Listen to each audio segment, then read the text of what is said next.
हम समूह बनाने के विषय में बात कर रहे हैं कि कैसे हम एक समूह को आरंभ कर सकते हैं। और हमने बात की थी कि कैसे हम लोगों का स्वागत करें जब वह कमरे में आते हैं और कैसे हम उन्हें आराम महसूस करवाएं।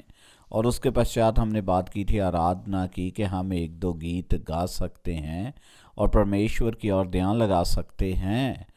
और उसके पश्चात हमने तीसरी बात की थी परमेश्वर के वचन के अध्ययन करने के विषय में कि हम परमेश्वर के वचन के अनुसार प्रश्न पूछें।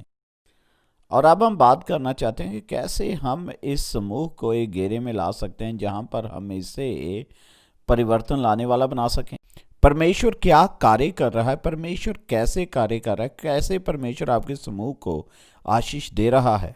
उनमें से एक है कि आप अपने चर्च में कुछ काम कर सकते हैं जहां पर समूह के लोग जाकर कार्यरत हो सकते हैं। यह एक शिक्षा की श्रृंखला हो सकती है अथवा यह कोई सुसमाचार प्रचार करने वाली सभा हो सकती है जहां पर जाकर वह परमेश्वर के साथ अपने रिश्ते में मजबूत हो सके और वह उसके लिए ट्रेनिंग प्राप्त कर सकें। आप इस समय को इस बात को बताने के लिए भी इस्तेमाल कर सकते हैं कि आने वाले समय में समूह के लिए आपकी क्या योजना है कि कौन भोजन लेकर आएगा। और आप 4 5 6 महीने आगे आने वाले प्रोग्रामों के विषय में भी बात कर सकते हैं जहां पर आप बहुत से लोगों को बुलाएंगे। जैसे आप अपने समूह के साथ कुछ सामाजिक कार्य करते हैं, आप इन बातों की योजना बना रहे हैं कि कौन यह काम करेगा, कौन यह लाएगा, कौन कैसे करेगा। और सबसे महत्वपूर्ण बात है कि इस समय के दौरान आप पवित्र आत्मा कह रहे हैं कि वह लोगों के जीवन में कार्य करे। वास्तव में मैंने परमेश्वर को इस समय के दौरान बहुत से चमत्कार करते हुए देखा है। मुझे याद है लॉस वेगस में मैं समूह चला रहा था, वहाँ एक औरत थी जो बीमार थी और मैंने उससे पूछा कि आप ठीक नहीं लग रहे हैं, क्या समस्या। और उसने बताया कि डॉक्टर ने मुझे बताया मुझे ब्रेन ट्यूमर है।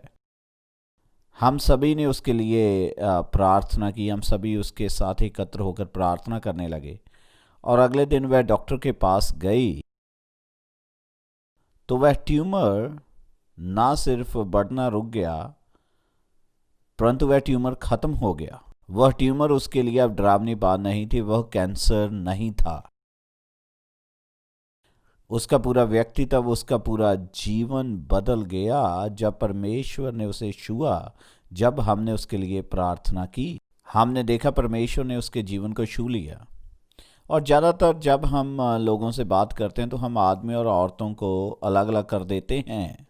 जो पुरुष हैं वह एक घर के एक कोने पर प्रार्थना करते हैं, जो स्त्रियां हैं वह दूसरे कोने पर प्रार्थना करते हैं, जहाँ फिर भाई और बहन अलग अलग कमरों में प्रार्थना करते हैं। और वह एक दूसरे को गहराई से बताते हैं कि उनके जीवन में क्या चल रहा है, उस सप्ताह उनके जीवन में क्या चल रहा है। और उनकी प्रार्थनाएं ज़्यादा विशेष हो जाती हैं, ज़्यादा डायरेक्ट हो जाती हैं।